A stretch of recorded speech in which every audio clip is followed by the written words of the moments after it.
Welcome to Edumacation ASMR style. The roles of nanotechnology and Internet of Nano Things in healthcare transformation. A lot of people are unaware of the healthcare transformation that has already occurred. They are without knowledge of something called your digital twin. Your digital twin is inside of a database and accessible to people who have access to wireless body area networks. In this particular college textbook about your personal digital twin, it states right here, in particular, wireless body area networks and multi-source data fusion will be highlighted. Personal digital twins will rely on the joint development of many technologies from multiple disciplines, such as brain-computer communications, molecular communications, synesthesia interconnection, AI, and intelligent interaction. We will present a variety of healthcare applications as part of a very early stage list of accomplishments in our personal digital twin platform development, as well as the outlook of personal digital twin related developments across the globe. Now, one of the first things that I attempted to ensure that the synergists understood is that your personal digital twin is already in business. And this article from Business Wire about digital twin computing is from June 2019. And the reason I cited it is because it gives you a good picture. Here's humans, medical treatment, digital twins, things for the Internet of Things, because this is the conventional digital twin usage, where humans were separate from the Internet of Things. So we had the Internet of Bodies and the Internet of Things. Now we have the biodigital convergence, in which we have the Internet of Everything. And even though things are still delineated due to replication, fusion, and exchange, your bodies are now connecting and connected with devices, other body area networks, and body sensory networks at the behest of either AI or a database change. So how did we get here? How did you end up on the cloud with a digital twin? Well, in the past, it was called the Sentient World Simulation. Synthetic environment for analysis and simulation. So if I go to the Wikipedia, I get Purdue University, Synthetic Environment for Analysis and Simulations, or SEAS, is currently being used by Homeland Security and U.S. Defense to simulate crises on the mainland. Well, what does that mean? They're using models and simulations in order to make changes to your digital twin in order to ensure they have a rapid response to things like pandemics and forest fires, anything they need to. Well, that sounds great. That's wonderful, right?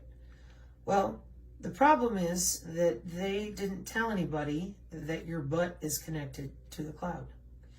And when I asked people how, they did not know. So I said, it's not called the Sentient World Simulation anymore. It's the Global Information Grid. And again, folks were confused. They're like, well, what does that mean? And I said, well, the Global Information Grid is the back end of the Defense Department, the Department of Defense's computer systems across the world. And then I often took them here. The Global Information Grid 2.0 March 2009 concept to show that this has to do with something called sensors. Lots and lots of sensors. There's sensors open system architecture, and we put sensors in literally everything so that the entire world can be broken down between things and humans, and every single natural and unnatural item is leveraged as a tokenized object with net-centric access. meaning that anything and everything is connected to the internet via all these digital sensors, all the branches and all the different business stratagem, like all the vendors and such of the Department of Defense, get to connect into the global information grid based on your security. And then I often take people to, where's my little petcom thing here? Here we go. When it comes to those of you that do understand that we have security clearances in the United States, you might have heard of these two before, SIPRNet and NIPRNet. And those are networks that you don't get access to unless the Department of Defense has you with the proper security clearance. A lot of people do not know that the whole internet is connected. They believe there was a dark web, or they believe that they were somehow separate. You are not. The DISN with the Department of Defense literally runs everything. Period. Now, the Department of Defense is not the one that gets to hold all the information on every single network. Cybersecurity is hierarchical in nature so that not everybody is in the same place at the same time in the same way. However, for our purposes, with all this global information grid and all these people, I'm looking for battle space awareness, sensors to shooter. Because when it comes to their ability to net-centric warfare, the command need assured information transport and the core enterprise service to support operations in all phases of conflict. Electronic warfare squadron deploying worldwide. For the person who mentioned on the channel, you saw an E-6B or one of our Navy Boeing planes recently. It's because they have big radar on them. So, hang on 1 second, looking to see if, okay. I'm gonna grab a different paper next run at this. Anyways, so your global information grid used to be called your synthetic world simulation, and that's where your DigiTwin came from, but nobody knew it was there. Then I asserted that your DigiTwin actually has been in cybersecurity since 2009, but I managed to find a paper that's safe to talk about, open source, from 2011. The wireless body area network encryption uses biometric data directly out of your body in real time. And most people know that radio frequency jamming is illegal, but as things continue with this situation we're all in, I imagine we'll be trying just about anything in order to dislodge these biosensors and how they communicate. Whether it's a drone or another body, it's your internal molecular communication routing of your body that will set off the payload, change out the security, stop or block a signal, because data encryptions between the biosensor head and biosensors are accomplished using dynamically generated symmetric keys. This is back in 2011. Which derive from master key early registered in each biosensor in order to defend attacks that compromise the privacy and integrity of the user. As mentioned earlier, biosensors in human body are very resource constrained. This is in 2011. Biosensors in human body are very resource constrained, so it is more efficient to use symmetric keys between the biosensor head and the biosensors than asymmetric keys in terms of resource cost. It is based on, 4.1 security mechanisms. Our security mechanisms are summarized in Figure 2. First, we propose our authentication scheme that is resilient against spoofing and physical compromise of a variety of devices in W bands. It is based on patient biometric and physiological data which are acquired from his or her body. We assume that each implanted devices are identified manually by the certification authority of the medical center in which biosensors are injected, and each base station, such as PDA and wearable devices, watch, close, or self-authenticated by small fingerprint, comparable biometric ID device in order to verify identity via a biometric signature. Our authentication scheme can make an attacker difficult to both forge a valid patient's biometric signature and generate patient's own physiological data. Okay? And then this is talking about an ID-based ECC. So your Digi-ID has feature values that are identified, and then those feature values are found inside of something called Geomancer and Spellcaster with Geospatial. So I'm going to take you to Geomancer first. And what they do is every time someone accesses your body, the feature values that they accessed and whatever it is they were looking for are kept in something called a spell book. Here's raw coordinates, reference data sets, and your derived feature values. These feature values are part of your digital identifier. And this is where I am forced to bring everyone back every single time, because unfortunately, you have been connected to the cloud for a very long time. And in 2018, here in this particular paper with pervasive computing, it explains that the wireless body area network connects independent nodes that are placed in the clothes, on the body, or under the skin of a person. Again, cybersecurity for the W-band from 2011, and that's everybody. The biosensors of 802.15.4, the working group, I'm going to take you there in a minute. They are industrial. We have an industrial Internet of Things alongside of the Internet of Things.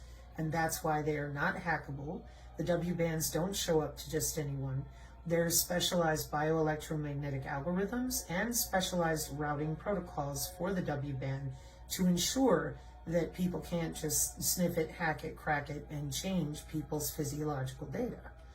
This system protects things like pacemakers as well. So it's pretty important. And as I've continued to cite for the people from the blockchain community who claimed that they were free as cypherpunks, you are a node on the network. Anything that is connected to the internet is not secure. This is why putting people's bodies as a node on the network without even telling them that they were connected to the cloud, and then offering to sell their data blockchain style in order to mine crypto or whatever they're doing with their body and their data, is intellectually dishonest and kind of mean, in my opinion. Because there are plenty of people out there that when I tell them this, that you're already connected to the cloud, they get rather upset because they don't want to be connected to the cloud. They don't want someone else being able to log into their body. And that's before even getting into the fact that no one admits these systems are here unless you're using medical health apps. So if I click in medical health apps, I get a ton of stuff. What are health apps and why do you need them? Healthcare and medical app ideas we still need. Rapid growth of healthcare app market makes it one to watch in 2019. And it can take your heartbeat and help you sleep better. And there's wearables, just like everybody's heard of the Fitbit. And then there's other things you can do on the phone. And then there's ways to connect to your healthcare provider. Well, how do all these things work?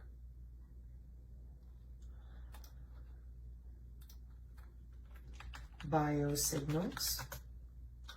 Biological signals or biosignals are space-time or space-time records of a biological event such as a beating heart or a contracting muscle. So biosignals are something that we use in medicine, monitoring and telemetry, pattern recognition and machine learning for biosignal data, neural networks for biosignal data, multimodal speech and audio processing, and biometrics. So when you're using these different health apps, in order for the frequencies and the biological signals that those frequencies are allocating to the phone and to the wireless networks, these systems, all of them, have to be mandated by the FCC and the FDA, and they are.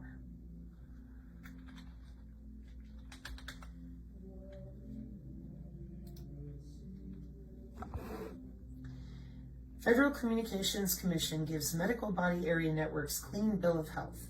Wireless monitoring devices will improve hospital care and make way for continuous home monitoring. June 2012. Electronic health monitoring took a big step forward last week when the U.S. Federal Communications Commission approved spectrum for medical body area networks. The Federal Communications Commission allotted the frequencies between 2360 and 24 megahertz, which were part of the spectrum that was returned to the Commission when TV shifted from analog to digital.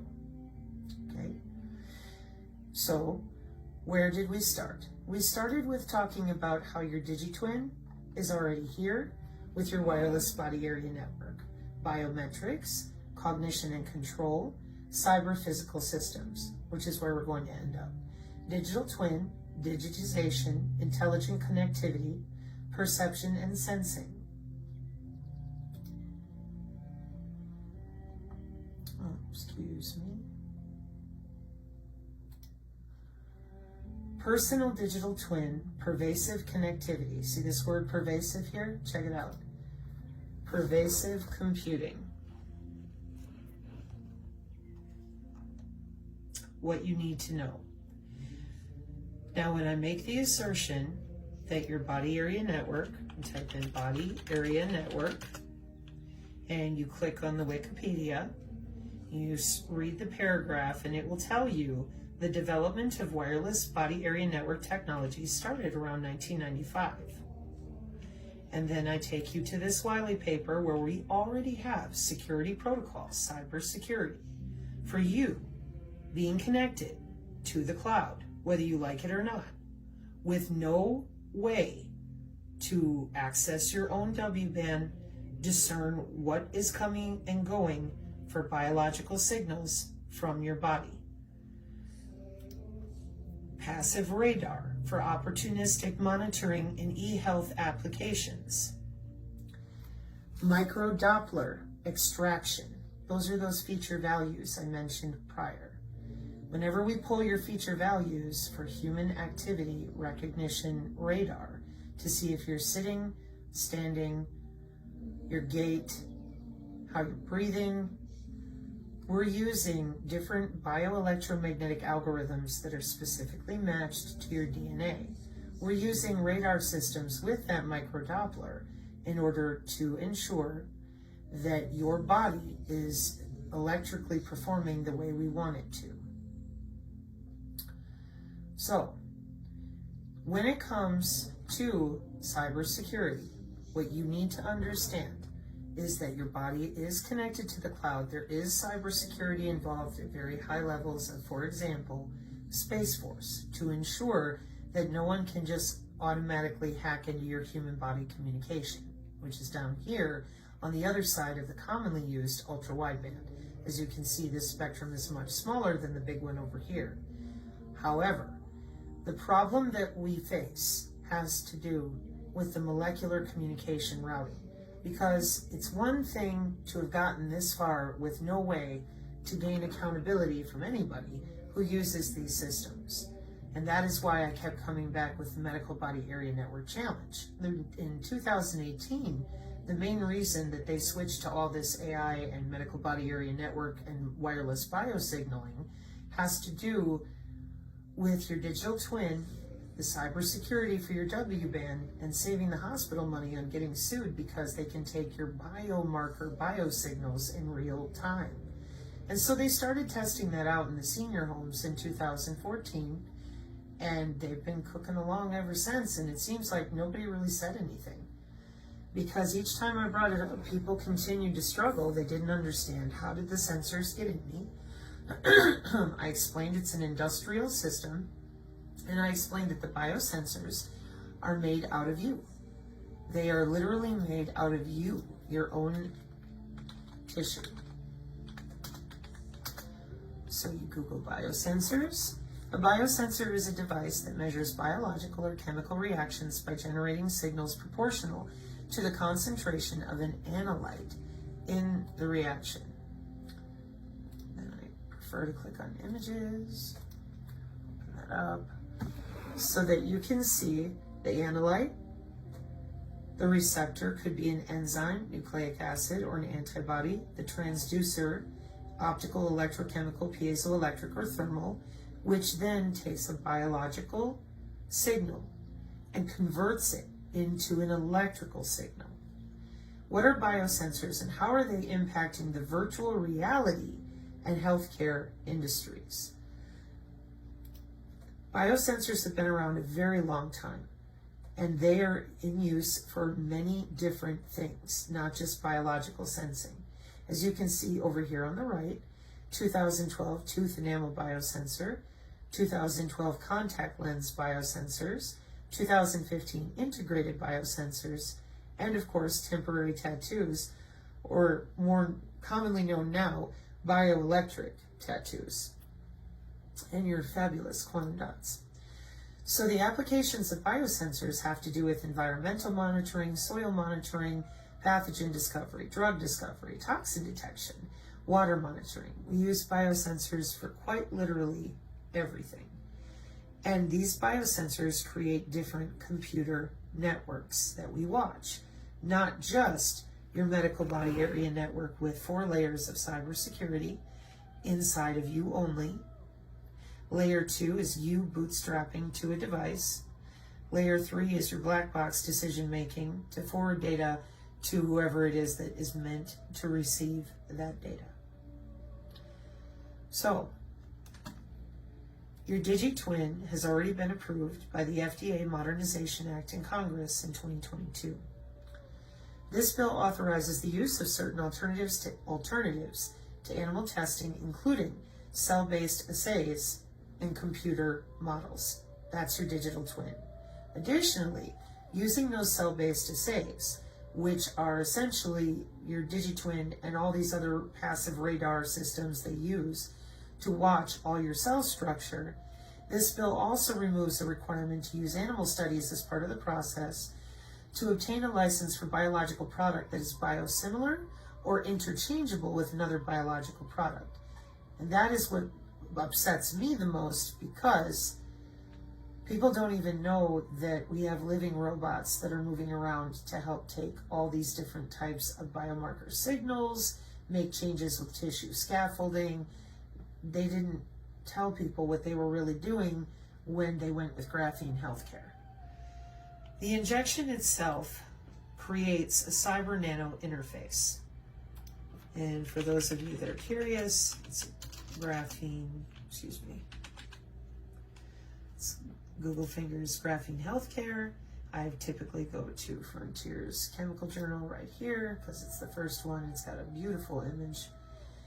Graphene-based sensors for human health monitoring. Sense the desire for real-time human health monitoring as well as seamless human-machine interaction is increasing rapidly in 2019.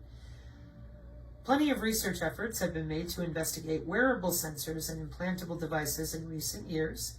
As a novel 2D material, graphene has aroused a boom in the field of sensor research around the world. So then you scroll down, and here's an example of all the non-invasive applications they can pull without a chip in your head.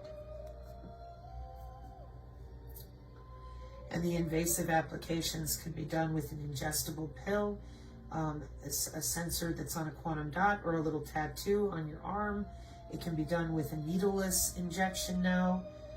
So, we are way down the line with all these different systems because nobody mentioned that you were attached to the cloud. Now, when I type in biofield, okay, and it will tell you aura, chakras, it's not real, and nobody knows exactly what it is. Well, in reality, your chakras are the nodal areas where more of your veins and arteries cross. And I just picked this image because it's kind of easier to see it that way. See where all these lines come in and out? It's just where, your gonads and your stomach, and more of where your lungs, your heart, all the different things with your thymus and the glands in the endocrine system. That is what your chakras actually are. There's more kinetic energy in your veins and arteries in these areas, which are called NODAL, nodal areas in the body. Some people use them with Chinese medicine, acupuncture, acupressure, chiropractic, and then some people use them for deep tissue massage, and some people use them in order to alter frequencies inside the human body. And that's what got us in trouble, because instead of telling people, hey, this is an actual biological field, people are told this field does not exist. And so then I get stuck in the middle, because I have to explain to them this field does exist.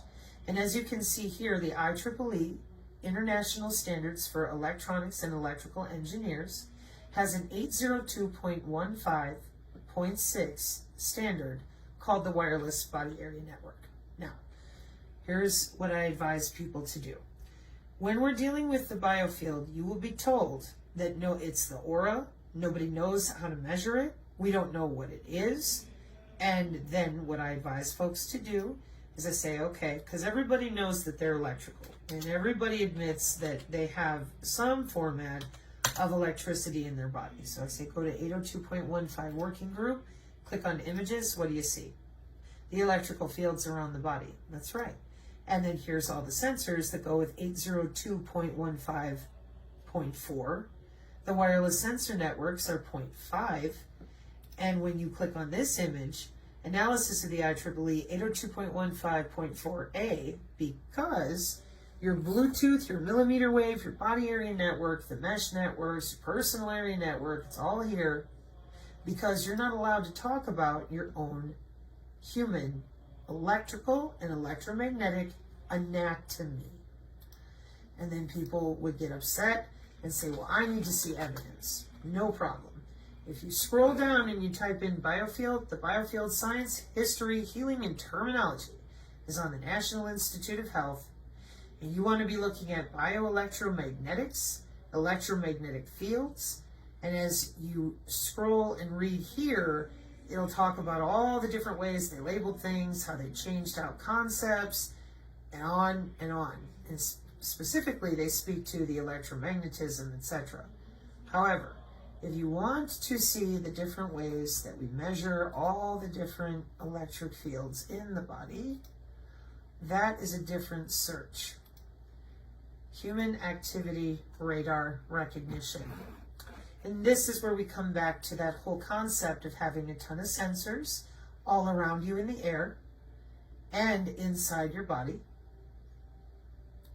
And those sensors report back to the different microdoppler and regular Doppler and convolutional neural networks and all this machine learning and AI in the air molecules. And it translates the data of you moving your body, because we measure the magnetic and electrical motion of your entire internal organ systems and the capacitive and galvanic energy of your body as it moves, in order to propagate the right signal at the right time for the sensor response that we want to get. In order to convert biological signals to digital, we have to have the ability to beamform and steer. We have different ways that we handle wearables. We have ways that we handle this, we have ways to do this with your air conditioning. Barometric pressure is kind of a big deal. And so it has been difficult to help folks understand that human body as signal transmission medium for body-coupled communication, galvanic mode models. Signal propagation models play a fundamental role in radio frequency communication research. However, emerging communication methods, such as body-coupled communication, require the creation of new models. Excuse me. In this paper, we introduce mathematical models that approximate the human body as an electrical circuit, as well as linear regression and random forest-based predictive models. This would be your bioelectromagnetic algorithms that infer the expected signal loss from its frequency measurement point locations and body parameters. The results demonstrate a close correspondence between the amplitude-frequency response predicted by the electrical circuit models and the experimental data gathered from volunteers. So, the development of microelectronics has facilitated the placement of sensors on the human body to create body area networks. These networks serve as valuable data sources for healthcare and fitness applications. Signals from on-body sensors are collected and processed to derive clinically relevant information. And hang on just a moment. Okay, electrical circuit model 1. And this goes through, now these are wearables, so that you can see the difference of how they perform against intrabody and interbody signal flow and electroquasi-static human body communication. Not a wearable, simply using your body with weak capacitive coupling or strong signal forward path, simplified circuit model for intrabody, simplified circuit model for leakage, interbody, not intra, inter, between two bodies, and then interbody electroquasi-static coupling for capacitive versus resistive load.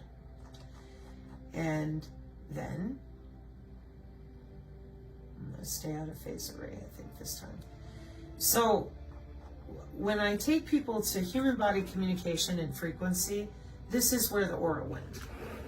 They have all the different frequencies, the electrical fields, the electromagnetic fields, and they have it broken down into the proper math where your body is the circuit on its own for cybersecurity purposes.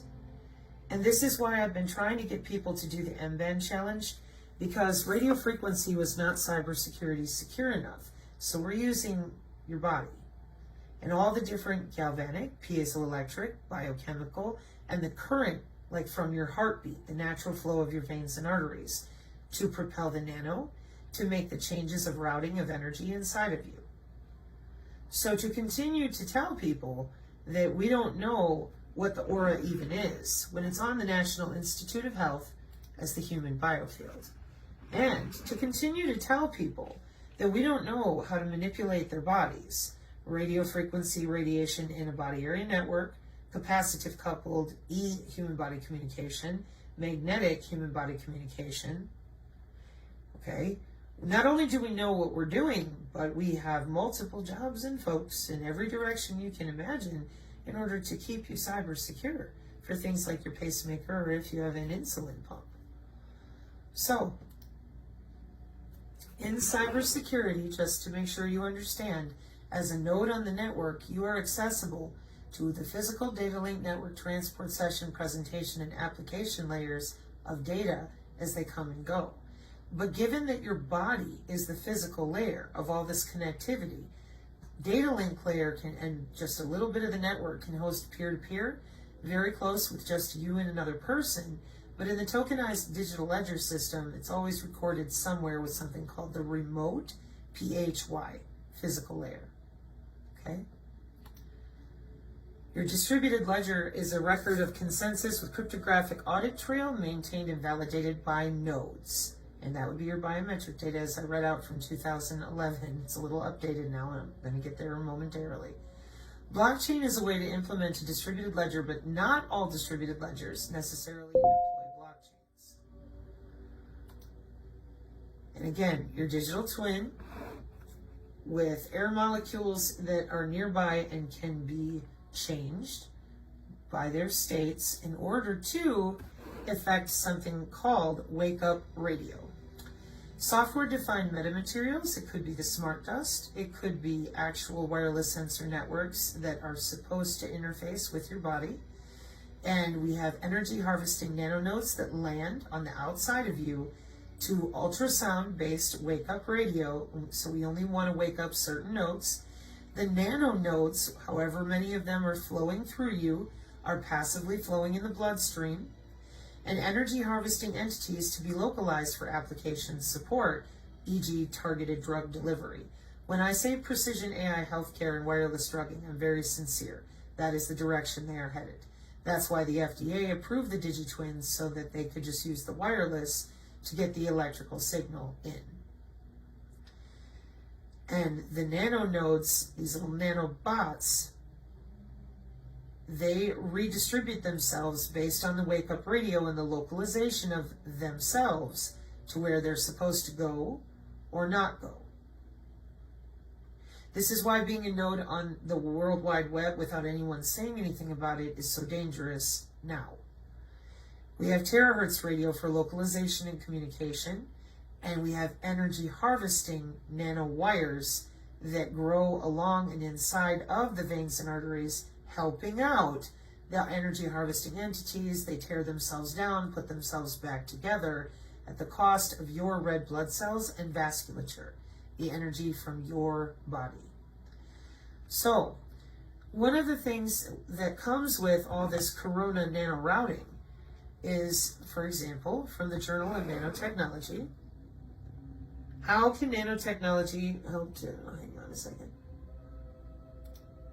An overview, I didn't want that one, I wanted this one. Journal of Nanobiotechnology, Biomed Central. An overview on nanoparticle-based strategies to fight viral infections. Okay, so another COVID one. And your corona is your coordinate routing system for nano networks, which is only going to show you